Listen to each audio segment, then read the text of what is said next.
Hello hello, I hope you all are doing absolutely fantastic. और आज एक नई वीडियो और एक नई सीरीज में मैं आप सभी का बहुत बहुत स्वागत करता हूं। मैंने आप सबों से प्रॉमिस किया था कि मैं एक ऐसा सीरीज बनाऊंगा जो एकदम बेसिक्स, जो लोग मार्केट में एकदम बिगनर्स हैं उन लोगों को कैटर करेगा। और अगर आपको ट्रेडिंग का टी भी नहीं पता है तो हम एकदम बेसिक से स्टार्ट करेंगे और सारे छोटे से छोटे पॉइंट्स को कवर करते हुए आपको बेसिक टू एडवांस ट्रेडिंग करके आप रेगुलर बेसिस पे कुछ पैसे कैसे बना सकते हो, उस चीज़ों को मुझे सिखाने की कोशिश है। एक और चीज़ आगे बढ़ने से पहले मैं बताता हूँ, मैं कोई ऐसा इंसान नहीं हूँ जो आपको सिर्फ थ्योरी पढ़ाने वाला है। अगर आप यहाँ पे देखोगे तो अगर मैं कोई स्विंग का ट्रेड लेता हूँ तो वैसे मैं आपको कोई ट्रेड नहीं शेयर किया करूंगा, लेकिन अगर मैं आपको कुछ भी दिखाता हूँ फ्लो में तो वो प्योरली एजुकेशनल पर्पजेस से ही होगा। आज के दिन की बात करें तो आज भी एक ट्रेड है, मैं जानबूझ के वो आपको नहीं दिखा रहा हूँ, उसमें हमारा प्लस ही जा रहा है। आगे बढ़ते हैं। वो जो हमारा ट्रेड था उनमें से एक इंट्राडे का ट्रेड था और जो हमारे पास दूसरा ट्रेड था वो हमारे लिए ऑप्शन में ट्रेड था। वापस आते हैं और हम देखते हैं कि इस सीरीज में ये हमारी पहली क्लास है और इस सीरीज में मैं किस सीक्वेंस में हम चीजों को सीखने वाले हैं। सबसे पहले हम सीखेंगे बेसिक्स। तो जो मैं आपको बेसिक्स कराऊंगा, देखो उसमें इतने सारे फोल्डर्स हैं, ये सारे मुझे आपको सिखाने हैं। उसके बाद से आप ये समझ पाओगे कि हमें स्टॉक मार्केट की जरूरत ही क्यों है। ऐसी कौन सी प्रॉब्लम है जो सॉल्व ही नहीं हो पा रही थी कि किसी इंसान को हमारे शेयर मार्केट को या फिर स्टॉक मार्केट को बनाने की जरूरत पड़ी।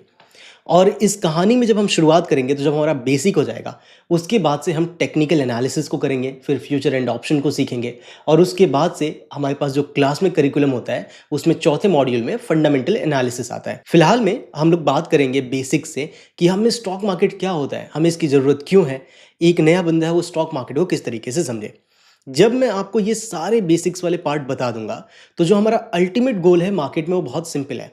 एक स्टॉक में ऐसा यहाँ पे क्या हो रहा है कि ये ऊपर गया तो यहाँ पे आप बाई का सिग्नल कैसे जनरेट करोगे, और यहाँ पे ऐसा क्या हो रहा है कि ये नीचे आया, इसी चीज को हम समझने की कोशिश कर रहे हैं। अब इसी चीज को समझने के लिए लोग अलग अलग तरह से बहुत सारे तरीके निकालते हैं कि इस चीज को हम निकाल पाए। कुछ लोग इन कैंडल्स को पढ़ना शुरू कर देते हैं जिन्हें हम बोलते हैं कैंडल्स की स्टडी करना, तो वो भी हम सीखेंगे। कुछ लोग इनमें पैटर्न्स ड्रॉ करते हैं, ट्राइंगल है, वेज है, ये रेक्टेंगल है, एक्सेट्रा एक्सेट्रा, तो वो सारे पैटर्न्स भी हम सीखेंगे। कुछ लोग इंडिकेटर्स के बेसिस पे ये पता करने की कोशिश करते हैं बाजार जहाँ पे है वहाँ से शॉर्ट टर्म में ऊपर जाएगा या नीचे, तो हम उसको भी सीखेंगे। और लास्ट में जो मेरा क्रक्स है पूरे कोर्स में, जो मैं क्लास में समझाता हूँ, वो ये है कि मैं आपको ये समझाने की कोशिश करूँगा कि चाहे वो कैंडल्स हो, पैटर्न हो, अगर आपकी साइकोलॉजी सही नहीं है, अगर आपको ये नहीं पता है कि अपने रिस्क को कैसे मैनेज करें, तो आप मार्केट में पैसे नहीं बना पाओगे। जैसे जैसे हम आगे बढ़ेंगे, मैं क्या बोलने वाला हूँ, क्या बोलना चाहता हूँ, क्या आपको समझाना चाहता हूँ, वो आप मेरे साथ बड़े प्यार से समझना शुरू कर दोगे। मैं बस एक ही रिक्वेस्ट करूंगा, अगर आप इस वीडियो को देख रहे हो, मार्केट में एकदम नए हो, एक कॉपी और पेन लेके बैठना और जो भी आपको इंपॉर्टेंट लगे उस चीज को लिखते हुए आगे बढ़ना। पहला क्वेश्चन हमारा यहाँ पे आता है दोस्त, आपसे मेरा पहला क्वेश्चन ये है कि हमें शेयर मार्केट की जरूरत क्यों पड़ी। पहली बार ऐसा किसी ने क्या सोचा होगा कि उसने सोचा होगा कि यार ये काम हो ही नहीं पा रहा है और चलो इसके लिए हम एक स्टॉक मार्केट जैसी चीज़ बनाते हैं। आप इस वीडियो को पॉज करो, कमेंट में पहले अपना आंसर लिखो जो भी आपके दिमाग में आ रहा है, और उसके बाद से इस वीडियो को आगे रिज्यूम करो। और सबसे पहले मैं भी इसी सवाल का आंसर दूंगा और उसके बाद से हम ये देखेंगे कि जो हमारा इंडिया का पूरा फाइनेंशियल मार्केट है वो दो हिस्सों में बटा है, एक है मनी मार्केट, दूसरा है कैपिटल मार्केट। कैपिटल मार्केट का ही एक हिस्सा स्टॉक मार्केट आता है, जो फर्दर दो हिस्सों में बटा है। एक आता है हमारा प्राइमरी मार्केट, दूसरा आता है हमारा सेकेंडरी मार्केट। प्राइमरी मार्केट में आईपीओज, एफपीओज एक्सेट्रा आते हैं, और जो हमारा सेकेंडरी मार्केट है उसमें जो शेयर्स आपको आईपीओज एक्सेट्रा में मिल गए उन्हीं की खरीद बेच होती है। तो ये मैं आपको बहुत फास्ट बताता हूँ, इन चीज़ों को हम एक एक करके लेके चलेंगे, फिर ये देखेंगे हमारे मार्केट की टाइमिंग क्या है, अगर कोई बंदा अब्रॉड विदेश में अगर ट्रेड कर रहा है तो वहाँ पे क्या क्या डिफरेंट टाइम्स होते हैं एक्सेट्रा। तो बिना देरी किए इस क्लास को हम स्टार्ट करते हैं। और हमारा जो पहला क्वेश्चन है वो ये है कि पहली बार किसी को स्टॉक मार्केट की जरूरत क्यों पड़ी होगी। तो इसके लिए मैं आपको एक छोटी सी कहानी नरेट करूंगा, आप इस पूरी स्टोरी में मेरे साथ रहना। देखो जो हमारा बेसिक वाला पार्ट है उसको मुझे आपको सिखाने के दो तरीके, या तो मैं फोल्डर बाय फोल्डर, ये जितने सारे फोल्डर्स हैं एक एक में लेके चलूं और आपको वो फोल्डर वाइज फोल्डर जैसे आज तक हमने किताबों में पढ़ा है वैसे पढ़ाऊं। दूसरा तरीका है जो मुझे ज़्यादा समझ में आता है कि मैं आपको एक स्टोरी सुनाने वाला हूं, रियल लाइफ की एक प्रॉब्लम। आप मुझे बताना कि इस प्रॉब्लम को आप कैसे सॉल्व करोगे और वहीं से आप इस बात को समझ पाएंगे कि हाँ ठीक है, अगर हमें इस प्रॉब्लम को सॉल्व करना है तो इसके अलावा शायद और कोई दूसरा तरीका नहीं था, इसीलिए किसी इंसान को स्टॉक मार्केट बनाने की जरूरत पड़ी। तो अब मैं आपको लाइव मार्केट में लेके आऊंगा और ट्रेडिंग व्यू पे मैं कुछ टेक्स्ट लिखा करूंगा बीच बीच में, सो दैट आपको पूरी कहानी समझ में आए। तो मैं एक काम करता हूँ, इसको फुल स्क्रीन करता हूँ और इस कहानी को हम शुरू करते हैं। मान लीजिए एक लड़का है जिसका नाम है राम और ये इंडिया किसी रूरल एरिया में रहता था। नया नया ये पढ़ाई करने के लिए दिल्ली में आया है और दिल्ली में आके इसने एक छोटी सी प्रॉब्लम नोटिस करी। प्रॉब्लम ये है, इसे ऐसा लग रहा है कि यार यहाँ पे जो टूथपेस्ट है ना, जब से ये यूज कर रहा है इसके मसूड़े खराब होने लगे हैं, इसके दांतें खराब होने लगी हैं। तो इसे ऐसा लग रहा है यहाँ के लोग इतनी घटिया क्वालिटी का टूथपेस्ट यूज कैसे कर लेते हैं। और राम ने फाइनली डिसाइड किया, इसके गांव में जिस तरीके से इनके गांव के जो लोकल लोग हैं या फिर राम के दादाजी राम के लिए जिस तरीके से टूथपेस्ट बनाते थे, राम अपने लिए भी उसी तरीके से अपना टूथपेस्ट बनाएगा और उससे अपनी दांतों को क्लीन करेगा। राम ने इस चीज के लिए कुछ पेड़ पौधे खरीदने का एक बजट बनाया और बजट आया लेट से 5,000 रुपए का या फिर मान लीजिए 10,000 रुपए का। तो राम को लगा कि मैं 10,000 रुपए एक बार लगाऊंगा, कुछ पेड़ पौधे लाऊंगा, घर पे ही उगेंगे और उन्हें से टूथपेस्ट बना बना के यूज करता रहूंगा। राम यही करता था, मतलब ये अपना खुद का टूथपेस्ट बनाता था और यूज करता था। एक दिन ये जब दिल्ली पढ़ने आया है तो जिस कोचिंग में कोचिंग लेने जाता है, इसकी कोचिंग में 4-5 यार दोस्त हैं। एक दिन इसके रूम पे आए और उन्होंने ऐसा नोटिस किया कि यार ये अजीब सी ट्यूब क्या है। तो राम ने बताया, यार ये मेरा पर्सनल टूथपेस्ट है जिसको मैं खुद से बनाता हूँ। इसको अगर आप यूज करते हो तो आपको एक अलग लेवल की ही फ्रेशनेस भी फील होगी और ये बहुत हेल्दी भी है। जो 4 दोस्त थे उन लोगों का एक रिक्वेस्ट था कि भाई एक बार हम भी यूज करके देखें क्या। राम ने बोला करो ना। चारों दोस्तों ने एक एक बार यूज किया उस टूथपेस्ट को और उन्हें लगा कि यार ये तो बहुत बढ़िया है। तो उन लोगों का अगला रिक्वेस्ट था कि भाई जो आप अपने लिए बनाते हो एक एक, हमारे लिए भी एक एक बना दो ना प्लीज, जो भी कॉस्टिंग होगी हम दे देंगे। राम ने बोला, देखो जो एक टूथपेस्ट है ना वो 100 रुपए का पड़ेगा आपको और एक बंदा अगर यूज करेगा तो ये बड़े आराम से 3 मंथ्स तक चलता है। जो स्टूडेंट्स हैं उनको लग रहा है कि यार ये तो बजट फ्रेंडली भी है और अच्छा भी है। तो इन्होंने राम से बोला डन है, हम आपको 100 रुपए दे देंगे, आप हमारे लिए बस एक एक टूथपेस्ट दिया करना। इतने में राम को एक बिजनेस आइडिया क्लिक करता है। राम को लगता है कि अगर ये 3 बंदों को या 4 बंदों को चाहिए तो एक काम करता हूँ, अपनी कोचिंग में दूसरे भी बच्चों को बताता हूँ और अगर उन्हें भी टूथपेस्ट चाहिए होगा तो मैं बना के दे दूंगा। इससे क्या होगा कि मेरी जो खुद के पढ़ाई लिखाई के खर्चे हैं मैं खुद से निकाल भी लूंगा और प्लस में हो सकता है एक छोटा मोटा बिजनेस मेरा साइड इनकम बन जाए और इन लोगों को भी बदले में एक अच्छा टूथपेस्ट यूज करने को मिल जाएगा। ये सोच के राम ने एक इश्तेहार बनवाया और बाहर कोचिंग के बाहर उसको पैम्पलेट बनवा के चिपका दिया। टू राम सरप्राइज बहुत सारे लोगों ने इसको, जो स्टूडेंट्स थे उन्होंने मैसेज किया, भाई हमें भी एक, हमें भी एक, हमें भी एक, हमें भी एक दे देना। और मान लो ऐसे वर्ड ऑफ माउथ फैला और धीरे धीरे करके जो राम का बिजनेस जो उसने सिर्फ 10,000 रुपए से शुरू किया वो 2 सालों के बाद से, एक एग्जांपल देता हूं कि मान लीजिए वहां की जो सेल्स है वो 10 लाख रुपए पे आ गई है। देखिए कोई भी बिजनेस ऐसे ही शुरू होता है। अगर आप हल्दीराम का बिजनेस देखेंगे, आप रिलायंस का बिजनेस देखेंगे, वो भी बिजनेसेस ऐसे ही स्टार्ट हुए थे, कभी पे एकदम छोटू से थे, धीरे धीरे बिजनेस बढ़ता चला गया और आज की दिन पे वो कंपनीज बहुत बड़ी जाइंट्स बन चुकी हैं। अब जब तक राम का बिजनेस 10 लाख रुपए तक पहुंचा तब तक तो ठीक था, लेकिन अब राम ने बिजनेस में एक छोटी सी प्रॉब्लम नोटिस करना शुरू किया है। और वो प्रॉब्लम क्या है? प्रॉब्लम ये है कि बहुत सारे लोग राम को आते जाते ये बोल देते हैं कि भैया आपने ना टूथपेस्ट बहुत अच्छा बनाया, लेकिन अगर कोई तरीका हो तो आप अगर हमें टाइमली अवेलेबल करवा पाओ ना डिलीवरी तो बहुत अच्छा होगा। आपका टूथपेस्ट अगर हम आज के दिन पे ऑर्डर करते हैं तो हमें लिटरली 10-10 दिन तक वेट करना पड़ता है। राम को लगा कि यार ये प्रॉब्लम तो सच में बड़ी जेन्युइन है और कई लोगों से मैं सुन भी चुका। और ये जो प्रॉब्लम आ रही है इसका जो मेन रीजन है वो ये है कि जो लोग हैं, जो राम टूथपेस्ट बनाता है वो आज भी मैनुअल बेसिस पे बनाता है, किसी भी मशीन का यूज नहीं करता है। तो राम ने सोचा प्रोडक्शन को फास्ट करने का तरीका एक ही है, मुझे अपने बिजनेस में मशीन को इन्वॉल्व करना पड़ेगा। मैं इसकी साइज को थोड़ा सा बढ़ा देता हूँ। राम ने सोचा मशीन को इन्वॉल्व करना पड़ेगा और राम ने मार्केट में एक मशीन की कीमत पता करी जो टूथपेस्ट को बना देगा। मशीन की कीमत पता चली 10 लाख रुपए की। अब राम का नया सरदर्द ये था कि यार मैं ना एक लोअर मिडिल क्लास से हूँ, एक बात बताओ, मेरा दुकान 10 लाख रुपए का है, इसका मतलब ये नहीं है मेरे गले में 10 लाख रुपए हैं, मैं निकालूंगा दूंगा और मशीन लेके आ जाऊंगा। तो इस केस में राम को लगा लेकिन ये प्रॉब्लम भी बड़ी जेन्युइन है, इसको सॉल्व करना भी जरूरी है। तो फाइनली राम ने अपनी फ्रेंड एंड फैमिली को अपने इस बिजनेस के बारे में बताया कि ऐसे ऐसे करके मैंने एक बिजनेस स्टार्ट किया था और वो अभी पे बढ़िया चल रहा है। मुझे अभी फिलहाल में 10 लाख रुपए की जरूरत है। अगर मुझे ये 10 लाख रुपए मिलते हैं तो बड़े आराम से आने वाले सिर्फ 2-3 सालों में मैं इसका बिजनेस काफी बड़ा कर लूंगा अगर ये मशीन लेके मैं आ पाया। किसी तरीके से राम ने फ्रेंड्स एंड फैमिली से, ये मैंने क्या दबा दिया, किसी तरीके से राम ने फ्रेंड एंड फैमिली से, यहाँ पे मैं लिख देता हूँ, फ्रेंड एंड फैमिली से 10 लाख रुपए जुगाड़ किए और ये मशीन लेके आया। विथ गॉड ग्रेस सारी चीज़ें अच्छी गई और आने वाले टाइम में सिर्फ मान लेते हैं 2 सालों के अंदर ही जो राम का बिजनेस 10 लाख रुपए का था ये यहाँ से बढ़ बढ़ के 10 करोड़ पे आ गया है। अब यहाँ पे एक छोटी सी और प्रॉब्लम आ रही है, उसके बारे में भी हम बात करेंगे। तो यहाँ पे सीधा मैं पहले लिख देता हूँ 10 करोड़ और ये मैंने साइज बढ़ा दिया। तो राम का बिजनेस 10 करोड़ पे आ गया है। अब क्या हो रहा है, राम का बिजनेस बहुत बढ़िया जा रहा है, नोएडा और दिल्ली में इसका प्रॉपर नाम हो चुका है। लेकिन एक छोटी सी प्रॉब्लम फिर आ गई, जो ये मशीन पहले बड़ी थी ना अब ये छोटी पड़ने लगी है।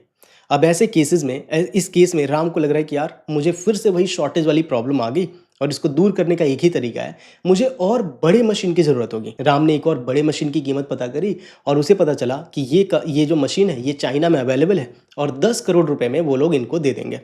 राम का नया शरदर्द ये है कि देखो यार, मेरा बिजनेस 10 करोड़ का है, लेकिन ये ऐसा थोड़ी ना है कि मेरी जेब में 10 करोड़ रुपए हैं, मैं जाऊंगा मार्केट में दूंगा और ये सामान लेके आ जाऊंगा। तो ऐसे केस में जो राम को लग रहा है कि इसका सॉल्यूशन, वो लग रहा है कि यार एक तो प्रॉब्लम इसमें ये भी है कि मेरे यार दोस्तों में इतना पैसा नहीं है कि वो एक मशीन खरीदने के लिए 10 करोड़ रुपए दे देंगे, और 10 करोड़ मेरे घर फैमिली सबको मिला के बहुत बड़ा अमाउंट है। राम को ऐसा लगा कि इसका एक ही सॉल्यूशन है, मैं बैंक के पास जाता हूँ और उनको लोन के लिए अप्लाई करता हूँ कि देखो जी, मैंने 10,000 रुपये से एक बिजनेस स्टार्ट किया था, आज के दिन पे वो 10 करोड़ पे आ गया है। अगर अभी पे मुझे 10 करोड़ की और लोन की ज़रूरत है, अगर मुझे ये मिलता है तो हो सकता है मैं अपने बिजनेस को 100 करोड़ तक भी पहुंचा दूं आने वाले सिर्फ 1-2 सालों में। मान लीजिए राम बैंक में गया और बैंक वालों ने जो एग्जैक्ट क्वेश्चन राम से पूछे वही मैं आपके सामने रखता हूँ। बैंक वालों का पहला क्वेश्चन था, सर आपके बिजनेस का सेल कितना है?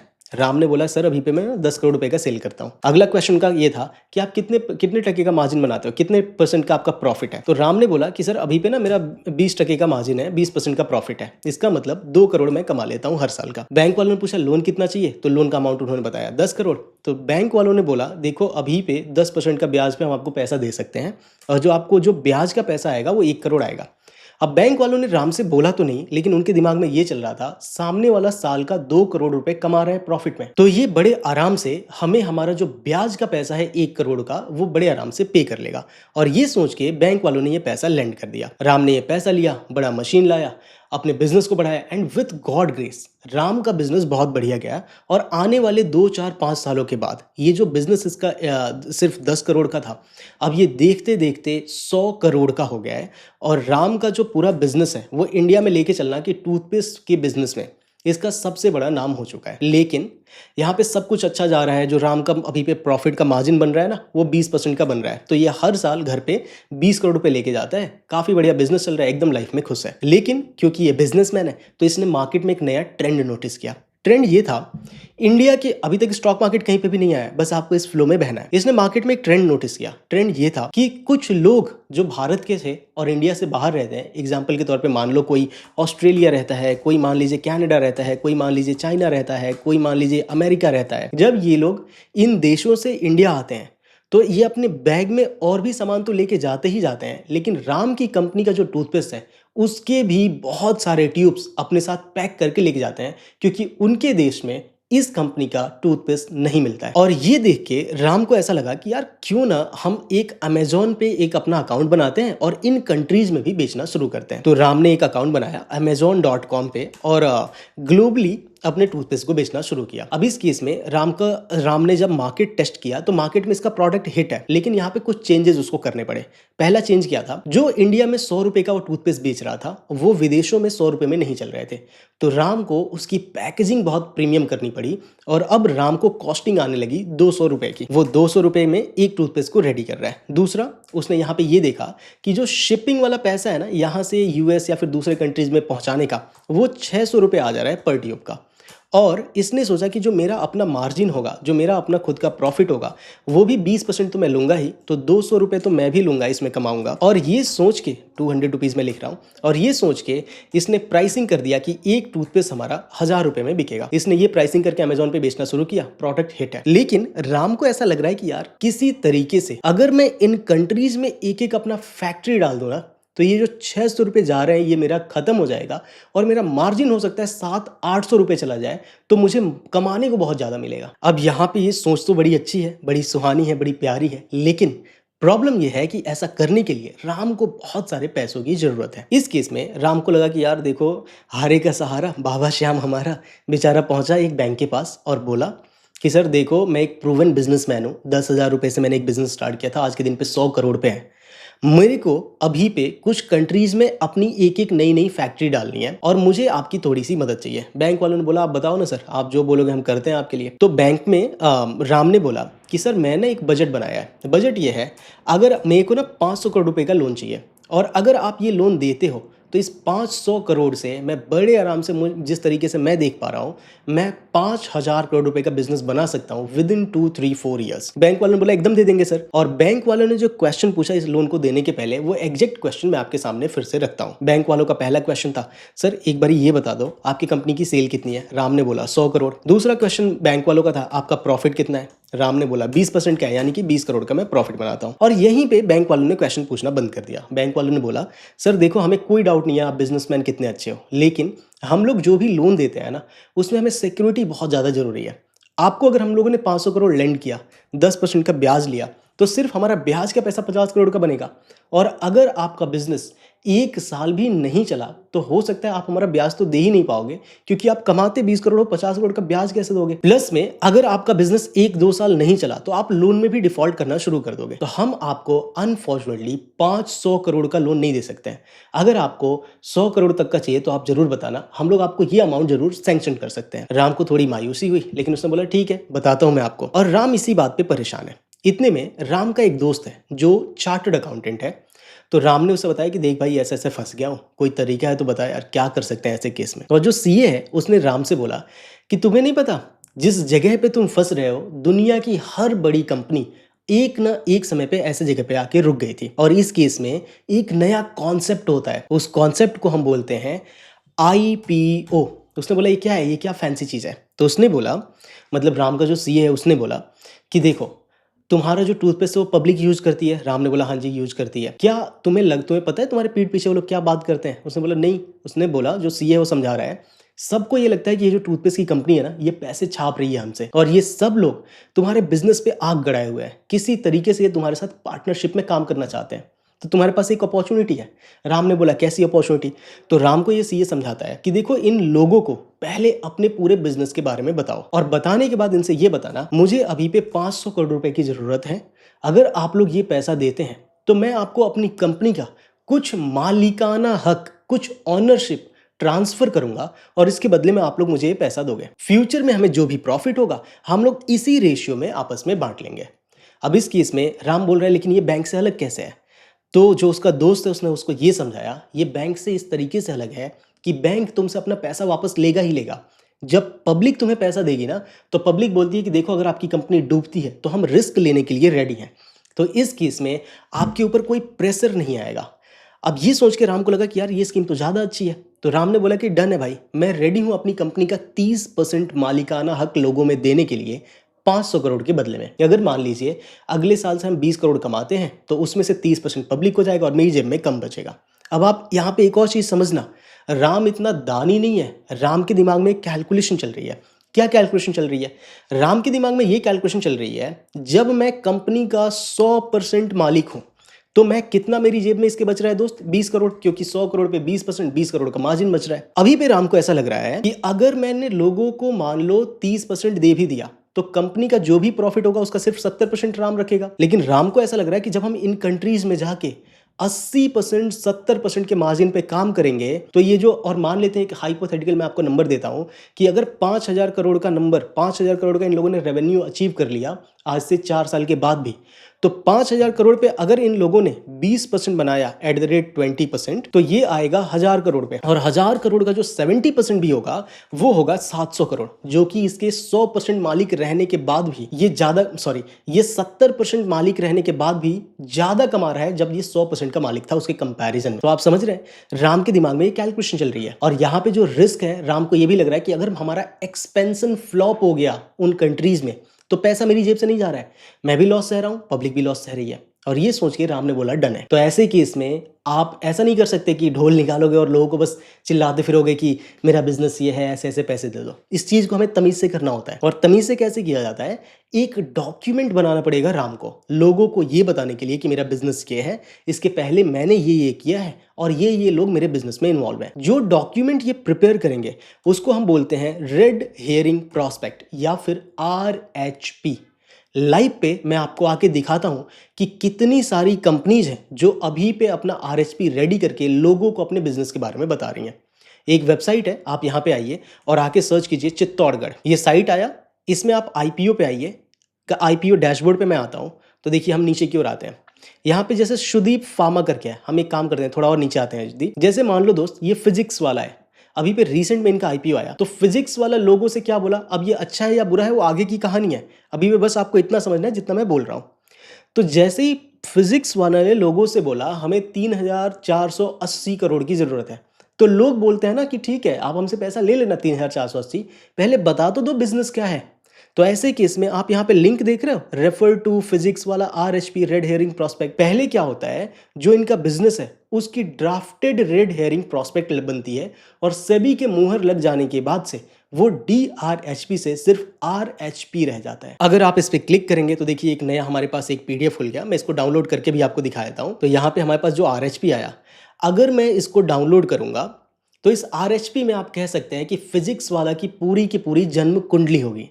एक और चीज़ यहाँ पे मैं आपसे स्पेसिफिकली मेंशन करना चाहूँगा दोस्त, बहुत सारी कंपनीज का, अगर आप में से कोई थोड़ा बहुत स्टॉक मार्केट के बारे में ऑलरेडी जानता है, तो किसी कंपनी का आईपीओ आता है तो लोग पूछते हैं इस कंपनी का आईपीओ अप्लाई कर दें क्या, तो आप उनसे सीधा ये बोलना भाई इस कंपनी का RHP पढ़ लो, आपको इनका बिजनेस समझ में आ जाएगा और उसके बाद से अगर आपको जमता है तो आप पैसे लगा देना। एक और चीज़ यहाँ पे मैं ये हाईलाइट करना चाहूँगा, किसी भी कंपनी का जो ऑनर है ना, वो अपनी लाइफ में सिर्फ एक ही बार सच बोलता है जितना मुझे नॉलेज है, और वो तब बोलता है जब उसकी कंपनी का RHP आ रहा होगा। एक बार कंपनी का आईपीओ आ गया, उसके बाद इस कंपनी का मालिक, यानी कि जैसे मान लीजिए अलग सर है, वो हमेशा यही बोलेंगे दुनिया की बेस्ट कंपनी मेरी है, आप लोग घर बेच के अपना पैसा मेरी कंपनी में लगा दो। लेकिन आपको इस बात को समझना है कि कंपनी का जो ऑनर है, कंपनी का जो मालिक है, वो सिर्फ एक ही बार सच बोलेगा, और वो कब बोलेगा, इस RHP में। और इसमें भी वो सच क्यों बोल रहा है, क्योंकि सेबी ने एकदम टाइट करके रखा हुआ है, यहाँ पे अगर ये लोग कुछ भी इधर उधर करेंगे ना तो वाट लगा के रख देगा सेबी। सो बॉटम लाइन ये है, किसी भी कंपनी के पूरे बिजनेस में पैसा लगाने से पहले जो बेस्ट सोर्स होता है जहां पे आप उस कंपनी के बारे में जान सकते हैं, वो ये RHP होता है। आप इस RHP को एक बार पढ़ो, आपको सबसे अच्छा तरीका मिलेगा। अब ये RHP 670 पेज का है, तो क्या मैं आपसे ये बोलूंगा 670 पेज पढ़ो, मैं खुद नहीं पढ़ पाता हूं यार, 670 हम पढ़ने बैठेंगे ना हमारे दिन बूढ़े हो जाएंगे। तो इस केस में हम ChatGPT, Google LLM, इन सब का यूज करके कैसे हम इस पूरे PDF को पढ़ेंगे। इस PDF को जब आप पढ़ते हैं तो कुछ ही क्वेश्चन है जो आपको पूछने, और आपको पता चल जाएगा ये RHP से ये बिजनेस सही है पैसा लगाने के लिए कि नहीं, जो कि हम आगे आने वाली क्लासेस में देखेंगे। बट फिलहाल में बस आप इतना समझना कि जो मैं आपको बता रहा था ना कहानी, उसमें एक RHP आएगा और वो लोगों से पैसा, तो ये RHP था इनका। और इस RHP को देने के बाद से फिजिक्स वाला ने लोगों से कितना मांगा, 3,480 करोड़ रुपए। अब लोगों को अगर ये PDF पढ़ने के बाद इनका बिजनेस अगर जमता है तो लोग इनको पैसा लगाएंगे। वापस आते हैं हम अपनी उस कहानी पे जिससे मैं आपको इस पूरी कहानी, पूरी स्टोरी को बता रहा था। RHP देंगे आप, और मान लीजिए लोगों ने आपको पैसा दिया, लोगों से आपने पैसा लिया, और इस टूथपेस्ट के बिजनेस में हम बात करते हैं, राम को 500 करोड़ रुपए मिले, राम ने अपने बिजनेस पे फोकस किया, and with God grace, yes, इस बंदे का जो पूरा बिजनेस है ना, वो एक साल का रेवेन्यू 5,000 करोड़ पे चला गया, और अब ये वर्ल्ड के टॉप टूथपेस्ट प्लेयर में आता है। यहाँ पे एक छोटी सी अब मैं नई कहानी आपके सामने देता हूँ। 2-3 प्रॉब्लम्स इसके बीच में आए, जब तक उनको पैसा मिला, जब तक रेवेन्यू 5,000 करोड़ पे पहुंचा। पहला प्रॉब्लम ये आया कि जब राम ने लोगों से पैसा मांगा 500 करोड़, तो लोगों को इनका बिजनेस इतना अच्छा लग गया कि लोगों ने जब इनके UPI या फिर इनके बैंक अकाउंट में पेमेंट करना शुरू किया ना, तो लोगों ने इनके बैंक अकाउंट में तकरीबन 5,000 करोड़ रुपए भेज दिए। तो सामने वाले को चाहिए था 500 और इसके अकाउंट में आ गए 5,000 करोड़ रुपए। तो राम का एक नया सरदर्द ये आया कि भाई हमें तो 500 करोड़ चाहिए था, ये 5,000 का हम करें क्या, ये जो रेवेन्यू है मैं पहले डिलीट कर देता हूँ, कंफ्यूजन ना क्रिएट हो। तो इसका जो फाइनल कंक्लूजन राम ने निकाला, वो बोला कि यार इसका एक ही तरीका है, हमारे पास जो भी पैसा एक्स्ट्रा आ गया है ना, जो भी पैसा फालतू में आ गया है, उसको लोगों को वापस कर देते हैं और बोल देंगे कि सर हमें इतने पैसे की जरूरत चाहिए ही नहीं, तो हम लोग इतना पैसा लेके करेंगे क्या। और राम ने रैंडम बेसिस पे, क्योंकि राम को यहाँ पे प्रॉब्लम ये आ रही है, अगर मान लीजिए मेरी एक कंपनी है, मैंने पब्लिक से 500 करोड़ मांगा, पब्लिक ने 5,000 करोड़ दे दिया, अगर मैं सेलेक्टिवली चूज करूंगा ना, इनसे पैसा लूंगा, इनसे नहीं लूंगा, इनसे पैसा लूंगा, इनसे नहीं लूंगा, या फिर अगर मैंने ये उसमें मान लो एक रिलीजन के लोगों से पैसा ले लिया, दूसरे रिलीजन वालों से नहीं लिया, तो मेरी कंपनी का जो सेंटीमेंट मार्केट में वो बहुत नेगेटिव हो जाएगा। तो इसी वजह से मैंने सोचा कि इसका जो मिड वे है निकलने का सबसे बेस्ट वो ये है, लॉटरी बेसिस पे इनमें से एक हम सिस्टम में एक तरीका बनाएंगे, लॉटरी बेसिस पे, एक रैंडम बेसिस पे हम एक कोडिंग ऐसी कर देंगे कि हर 10 में से एक लोगों को चूज कर लो, क्योंकि 10 गुने का सब्सक्रिप्शन आया है, और 9 लोगों को ये बता देना कि सर आपको हम नहीं दे पाए, क्योंकि रैंडम बेसिस से जिसका नाम आ गया उसको हमने आईपीओ दे दिया। इसको आप ऐसा भी समझ सकते हैं, आपने एक विली बनाई, उस 10 लोगों का नाम रखा और एक डार्ट फेंका जिसके नाम पे वो डार्ट लग गया, उसको उससे आप पैसा ले रहे हो और बाकी लोगों को आप पैसा वापस कर दे रहे हो। इस तरीके से करके मान लीजिए राम को 500 करोड़ रुपए मिल गए, बिजनेस इसने अपना आगे बढ़ाया और अभी पे ये 5,000 करोड़ के रेवेन्यू पे पहुंच गया। अब जब राम ने ये 500 करोड़ रुपए मांगा था ना, तो उस भीड़ में एक और लड़का था, मान लेते हैं उस लड़के का नाम है अभय। वैसे अभय मेरे बचपन का दोस्त है, I miss those guys, but ठीक है, मिले भी अब काफ़ी टाइम हो जाता है, मैं कॉल भी नहीं कर पाता, तो ये फ्लो में आ गया। बट मैं अपनी हर क्लास में लगभग लेके चलना अभय का ही नाम लेता हूँ, तो एक बहाना है कि जो मेरे दोस्त दूर हैं कहीं ना कहीं कनेक्टेड फील करता हूँ। थोड़ा इमोशनल हो गया, कोई नहीं। हाँ, तो देखिए मान लीजिए एक लड़का था। अब कहानी में वैसे इसकी इसकी हालत पतली होने वाली है, दोस्तों का यही काम है, ठीक है। तो इसमें मान लीजिए अभय भी इस बिजनेस के आरएसपी को पढ़ा और इसने इस टूथपेस्ट की कंपनी में 2 लाख रुपए लगाए। अब 2 लाख रुपए इसने लगा दिए, सब कुछ बढ़िया जा रहा था। हर साल कंपनी जो भी मुनाफा करती है उसमें से हो सकता है किसी साल ऐसा होता है कि राम ने अपनी कंपनी के थ्रू अभय के अकाउंट में कभी 20,000 रुपये दे दिया साल का, कभी 35,000 दे दिया, कभी 25,000 दे दिया और हर साल इनको कमाई आ रही है, क्योंकि after all it's a business only no. 2 lakh लगाया और अगर दुकान बढ़ रहा है तो आपको प्रॉफिट आ रहा है। अब समय के साथ मान लीजिए 10 साल के बाद से किसी XYZ रीजन की वजह से अभय की हालत थोड़ी सी खराब हो गई फाइनेंशियली और अभय चाहता है कि मेरे पास ये जो 2 लाख रुपए है ना, ये जो शेयर्स है मेरे पास 2 लाख रुपए के, इन शेयर्स को बेच दूंगा और जो मेरे पास पैसा आएगा उस पैसे से ही मैं एक छोटा सा दुकान शुरू करूंगा और इस तरीके से एक नया बिजनेस स्टार्ट करूंगा। अब अभय अपने इन शेयर्स को बेचने के लिए सबसे पहले अपने यार दोस्तों में सबसे पूछता है कि भाई मेरे पास ना एक टूथपेस्ट की कंपनी है जो हर साल बहुत अच्छा कमाई करती है, मुझे हर साल पैसा भी देती है, लेकिन अभी सिचुएशन ऐसा है कि मुझे अपने इन शेयर्स को बेचना पड़ रहा है। आप में से कोई लेगा क्या? 2 लाख रुपए दे दो और ये सारे शेयर्स मैं आपके नाम पे कर दूंगा। बट प्रॉब्लम क्या है कि कोई भी इसका दोस्त इस कंपनी के शेयर को लेने को रेडी नहीं है, क्योंकि बहुत सारे लोग बोल रहे हैं ये शेयर क्या होता है, हमें पता भी नहीं है। बहुत सारे ऐसे लोग बोल रहे हैं ये तो स्कैम होता है, ये तो जुआ होता है, ये शेयर मार्केट में नहीं जाना है। तो इस रीजन की वजह से बेचारा ये अभय बेच नहीं पा रहा है, या फिर किसी भी रीजन की वजह से कोई भी इससे इस कंपनी का शेयर लेने को रेडी नहीं है। लेकिन एक प्रॉब्लम एक दिमाग में अभय के ना एक क्वेश्चन बार बार खटक रहा है, वो ये है, इसे लग रहा है कि जब इस कंपनी ने पहली बार लोगों से सिर्फ 500 करोड़ रुपए मांगे थे तो लोगों ने तो इनको 5,000 करोड़ दे दिया था यार। लेकिन आज के दिन पे ऐसा क्या हो गया कि कोई भी इस कंपनी का शेयर नहीं लेना चाहता है?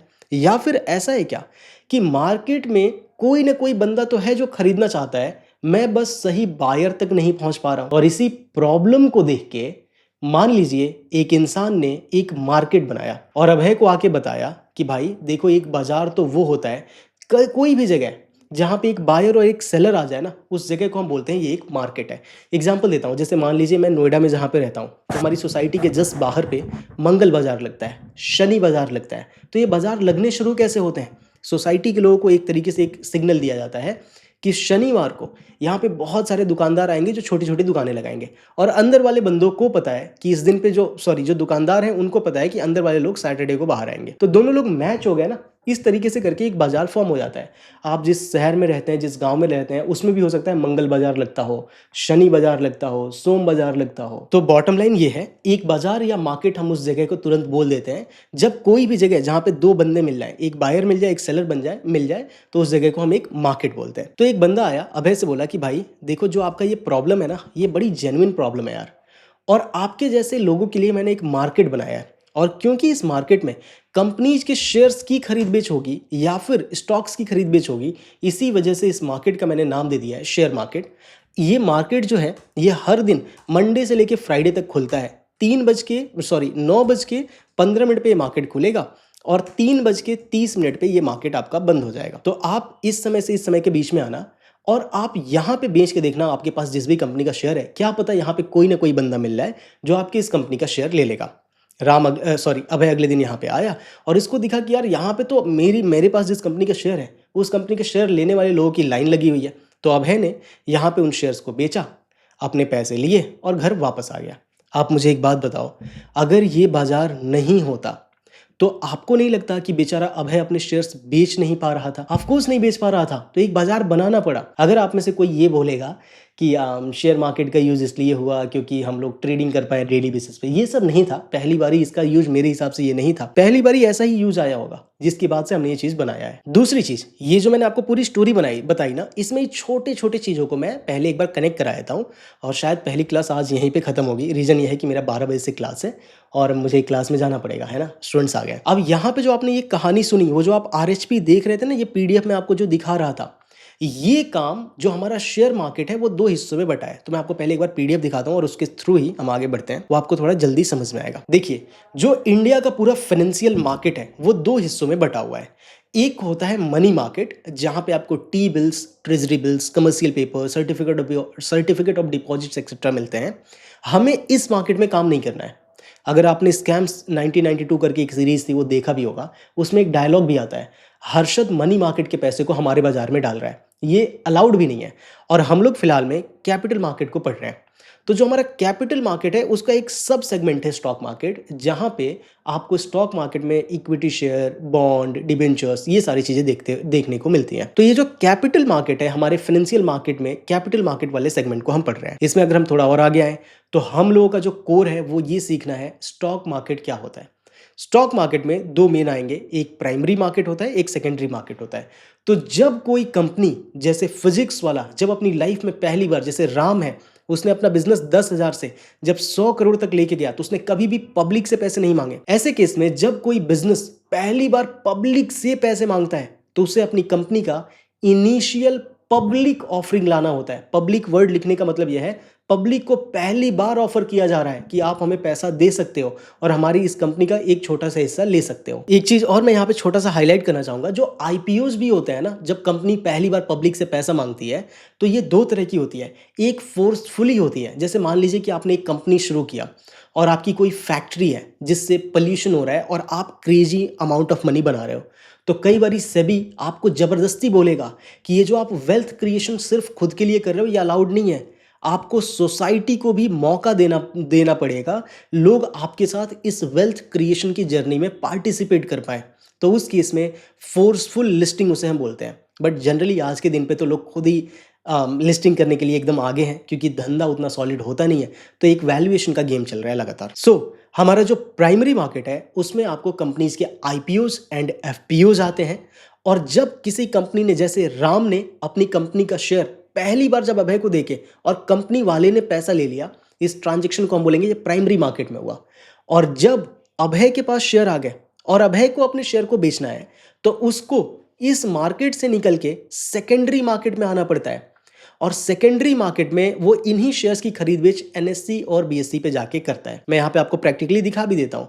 अगर आप चित्तौड़गढ़ पे आएंगे तो मान लीजिए किसी ने पूछा आगे कि भैया मान लो मैंने आपकी कंपनी में पैसे लगा दिए, तो वो कौन सा समय होगा जब मैं मार्केट में किसी को अपने शेयर बेच पाऊंगा। तो यहाँ पे आप देख रहे हैं लिस्टिंग डेट लिख रहा है, तो ये बोल रहा है लोगों से पैसा लिया। फिजिक्स वाला ने बोला हमें जो 3,400 करोड़ की जरूरत है वो आप 11 नवंबर 2025 से 13 नवंबर तक दे सकते हो आप हमें। और ये जो लिस्टिंग डेट है ये वो डेट होता है कि जब कंपनी ने आपको शेयर दे दिया और आपको एज ए रिटेलर जब इन कंपनी के शेयर को बेचना है तो 18 तारीख के बाद से हमारे मार्केट में 2 दुकानें हैं, एक है NSE और एक है BSE। तो ये बता रहे हैं इन दोनों ही दुकानों पे आप जाके 18 तारीख या इसके बाद कभी भी इस कंपनी के शेयर को बेच सकते हो। अगर आज के दिन पे मैं ट्रेडिंग व्यू पे आके यहाँ पे फिजिक्स वाला सर्च करूंगा, देखिए PHYSICS फिजिक्स वाला, तो यहाँ पे मुझे इस कंपनी का शेयर भी आते हुए देखने को मिलेगा। ये 2 बारी मैं क्लिक करता हूँ, मैंने हाइड कर दिया था सो दैट आप लोग को क्लीन दिखे। ये बॉडी, बॉर्डर एंड विक। और देखिए अगर मैं यहाँ पे रिफ्रेश करता हूँ तो इस कंपनी का जब से IPO आया है सभी पे तो थोड़ा बहुत वॉलेटाइल है, एक्सट्रीमली वॉलेटाइल। और जिस वैल्यूएशन पे मेरे को तो नहीं समझता है ये किस तरीके से जा रहा है। बट बॉटम लाइन, ये जो आप फिजिक्स वाला देख रहे हैं ये कंपनी का शेयर आ गया। अब देखिए यहाँ पे लोग खरीद बेच इसकी कर रहे होंगे। तो आई होप आप समझ रहे हैं, एक हमारे पास प्राइमरी मार्केट जहाँ पे कंपनी पैसे मांग रही है, कंपनी को एक बार पैसा मिल गया तो वो लोग अपने बिजनेस पे फोकस करते हैं, शेयर प्राइसेस पे उतना ध्यान नहीं देते। ऑफ कोर्स ध्यान होगा लेकिन उनका कोर वो ध्यान नहीं है। आपको सच में लग रहा है कि अंबानी जी रोज आते होंगे और आके यहाँ पे पहले तो रिलायंस का शेयर प्राइस देखते होंगे? हो सकता है देखते हो, लेकिन मुझे ऐसा लगता है कि वो बंदा अपने बिजनेस पे फोकस कर रहा होगा, ना कि यहाँ पे बार बार देख रहा होगा। तो उसे समझता है कि मुझे अपने बिजनेस पे फोकस करना है, उसके पास पैसा मिल गया है। आपके जैसे टाटा है तो टाटा मोटर्स यहाँ पे लिस्टेड है, देखिए यहाँ पे टाटा मोटर्स में करूंगा तो आपको लग रहा है कि जो टाटा मोटर्स के टॉप में बैठे होंगे हर दिन शेयर का प्राइस देख रहे होंगे? नहीं, वो गाड़ियों को बनाने पे फोकस कर रहे होंगे, वो अपने बिजनेस पे फोकस कर रहे होंगे। हम और आप जो लोग ट्रेडर हैं, उन लोगों को प्राइस के मूवमेंट से कुछ बेनिफिट उठाने की कोशिश करते हैं, तो इस वजह से हम लोग लगे रहते हैं जो शेयर प्राइसेस को कॉन्स्टेंटली ट्रैक करते हैं। Coming back to the main point, so I hope आप समझ पा रहे हैं कि हमारा जो बाजार है उसमें एक प्राइमरी मार्केट होगा, एक सेकेंडरी होगा। ये जो सेकेंडरी मार्केट है उसको हम आफ्टर मार्केट भी बोलते हैं, स्टॉक मार्केट भी बोलते हैं, शेयर मार्केट भी बोलते हैं। और ये वही बाजार है जो हर दिन 9:15 पे खुलेगा और 3:30 पे बंद हो जाएगा। अगर आप इंडियन मार्केट में काम करेंगे तो वैसे हमारे पास जो मार्केट के खुलने का समय होगा वो 3 होगा, प्री ओपन, पोस्ट क्लोजिंग और नॉर्मल। फिलहाल में हम चीज़ों को कॉम्प्लिकेट नहीं करते हैं, जब हम आगे बढ़ेंगे तो हम इनके बारे में देखेंगे, बट फिलहाल में आप सिर्फ इतना लेके चलना, हमारे बाजार के खुलने का समय है 9:15 से लेके 3:30 पे हमारा बाजार बंद हो जाता है। आई होप इतना पढ़ने के बाद से आपको ये समझता है कि हमें एक शेयर मार्केट को बनाने की जरूरत क्यों पड़ी। तो आज के बाद से अगर आपसे कोई पूछता है तो आप उसको आंसर क्या देंगे? आप ये बोलना, देखो दोस्त, एक बंदे को अपना बिजनेस बढ़ाने के लिए पैसा चाहिए था और वो ये पैसा पब्लिक से ले पाए, इस चीज के लिए इनेबल कर दिया स्टॉक मार्केट ने, जो कि प्राइमरी मार्केट के थ्रू वो मांग रहा है। दूसरा, स्टॉक मार्केट का जो सेकेंडरी पार्ट है, सेकेंडरी वाला मार्केट है, वो किस बात के लिए इनेबल कर रहा है? अगर किसी के पास किसी कंपनी का शेयर है और उसने तो कंपनी को पैसा दे दिया, लेकिन अगर उसको एग्जिट लेना है, उसको उन शेयर्स को बेच के उससे पैसा निकालना है, तो वो कैसे करेगा अगर हमारा सेकेंडरी मार्केट नहीं होगा? तो इस वजह से हमारे लिए सेकेंडरी मार्केट का होना, स्टॉक मार्केट का होना मैंडेटरी हो गया। दूसरा, जब हम बाजार में काम करेंगे तो हमारे पास 2 मेन तरीके होंगे, एक होता है इन्वेस्टमेंट, एक होता है ट्रेडिंग। जो हमारा दूसरा वाला चैनल है जिस पे ठीक ठाक सब्सक्राइबर है, आई डो नॉट नो लोग वहाँ से यहाँ पे सब्सक्राइब क्यों नहीं कर रहे हैं, बट जो हमारा इन्वेस्टमेंट वाला जो एक पार्ट है, इसको आप शुरू करने के लिए लिटरली 1 रुपए से भी शुरू कर सकते हो। बहुत सारी कंपनी के शेयर ऐसे होते हैं जो 50 पैसे पे चल रहे हैं, 60 पैसे पे चल रहे हैं, 1 रुपए पे चल रहे हैं। तो अगर आपकी जेब में सिर्फ 1 रुपए है तो आप इस कंपनी के इन्वेस्टर बन सकते हो। एग्जाम्पल के तौर पे देखिए, यहाँ पे अगर मैं GTL इंफ्रा आपको दिखाऊँ तो मैं इस पे आता हूँ और यहाँ पे मैं सर्च करूँगा GTLINFRA। अगर मान लीजिए मैंने यहाँ पे GTL इंफ्रा लगाया तो ये कितने पे आ रहा है दोस्त? 1 रुपये 35 पैसे पे। इसका मतलब ये है, अगर आपकी जेब में सिर्फ 1 रुपये 35 पैसा है तो आप इस कंपनी का एक शेयर खरीद सकते हो और इसमें इन्वेस्टर बन सकते हो। लेकिन अगर आपको ट्रेडिंग सीखनी है, ट्रेडिंग से कोई रेगुलर इनकम करना है, तो उस केस में आपको बेयर मिनिमम लेके चलना 5 से 10 हज़ार रुपये की ज़रूरत होगी ही होगी, सो दैट आप ट्रेडिंग को बस सीख पाओ। मैं फिर रिपीट कर रहा हूँ, इस 5 और 10 हज़ार रुपये से आप करोड़पति नहीं बनने वाले हो, आप बस सीखना शुरू कर सकते हो कि ये बाजार कैसे चलता है। आगे बढ़ते हैं, हमारे पास कितने कैपिटल की ज़रूरत है तो मैंने आपको ये बता दिया। एक क्वेश्चन मैं सब लोगों से पूछता हूँ, अपने क्लास में भी पूछता हूँ, do you think making money from market is easy? जो मेरी जर्नी रही है, आपको ऐसा लगेगा कि इससे आसान पैसे बनाना तो कहीं और पे है नहीं। इवन मुझे लगता है जब मैंने स्टॉक मार्केट शुरू किया तो शायद इसीलिए किया था क्योंकि मुझे लगा इससे आसान तरीका तो और कुछ है ही नहीं पैसे बनाने का। लेकिन अभी पे लगता है कि यस, पैसे यहाँ पे बहुत हैं, लेकिन ये मार्केट पूरा आपको निचोड़ लेगा। मतलब आप लेके चलना कि आप जितना रगड़ने को रेडी हो उससे कहीं ज़्यादा ही आपको रगड़ लेगा, मेंटली हो, इमोशनली हो, हर तरीके से। So making money from market is not easy, it is easy only when you have given certain amount of time. आपकी वो साइकी बिल्ड हो गई है। मार्केट में जो मैं आपको सिखाऊंगा आगे बढ़ने पे, टेक्निकल एक्सेट्रा एक्सेट्रा, उससे कहीं ज़्यादा होगा, हम हर एक वीडियो में बात करेंगे। This is how you should maintain your psychology. Trade बनाने के पहले जैसे आप सोच रहे हो वैसे ही बाद में भी सोचना है। एक्चुअली क्या होता है, जब आप ट्रेडिंग में फुल टाइम काम करते हो 9:15 से 3:30 तक ऐसा लगेगा कि आपके दिमाग में एक भूत चल रहा है और वो जो चाहेगा वो आपकी उंगलियां कर रही हैं।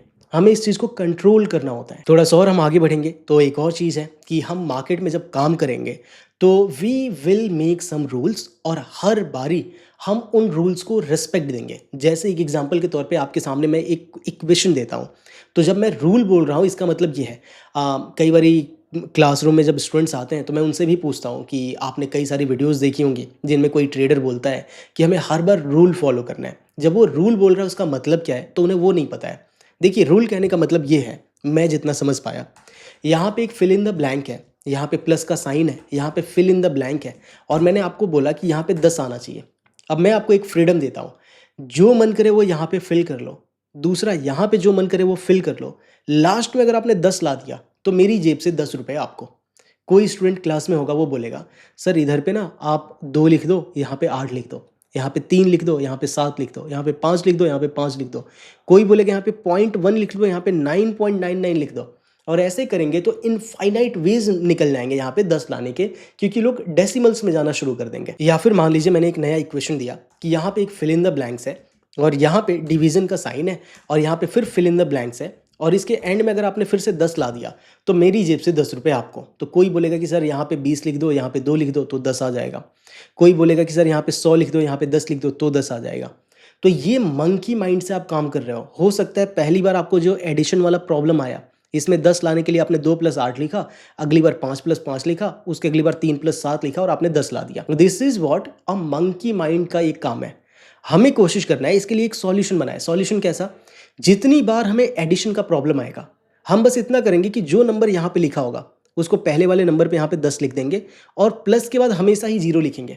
आपको नहीं लगता ये इक्वेशन को ही मैंने इजी कर दिया? यहाँ पे मैं कोई डेसिमल में भी नंबर दूंगा, अब आपको पता है इस सेम नंबर को यहाँ पे लिख दो और प्लस के बाद से यहाँ पे बस 0 लिख दो, यही नंबर आ जाएगा। तो हम लोग रियल लाइफ में भी जब आप ट्रेड करेंगे, कोई मिस्टेक कर रहे हैं, तो एक सेम मिस्टेक को हर बार सिमिलर वे से ही हम लोग टैकल करेंगे। आई होप आप इस बात को समझ रहे हैं, है ना? तो हर बारी हम एक रूल बनाएंगे और उसी रूल को फॉलो करेंगे। अगर मान लो हमारा एक रूल ये है कि जो भी हमने ट्रेड डाला उसका 1% से ज़्यादा हमें रिस्क लेना ही नहीं है, तो आपका स्टॉप लॉस हमेशा 1% पे ही होना चाहिए। आप कभी पे ये नहीं बोल सकते कि नहीं नहीं इस बार तो 1.5% पे रहेगा, और या फिर नहीं नहीं इस बार तो 0.5% पे ही रखूंगा। ये फालतू बात है। अगर आपको 1.5 या हाफ करना है तो आपको पूरा एक बैक टेस्टिंग का डेटा निकालना पड़ेगा और उसके बाद से ही आप उस चीज को कर सकते हो। सो आई होप आप ये जो रूल वाला बात है इसे आप समझ गए कि जब मैं रूल बोल रहा हूँ उसका मतलब क्या है। थोड़ा और आगे बढ़ेंगे तो जो हमारा अल्टीमेट गोल है वो बहुत सिंपल है और यही चीज मैं आपको सिखाना चाहूंगा।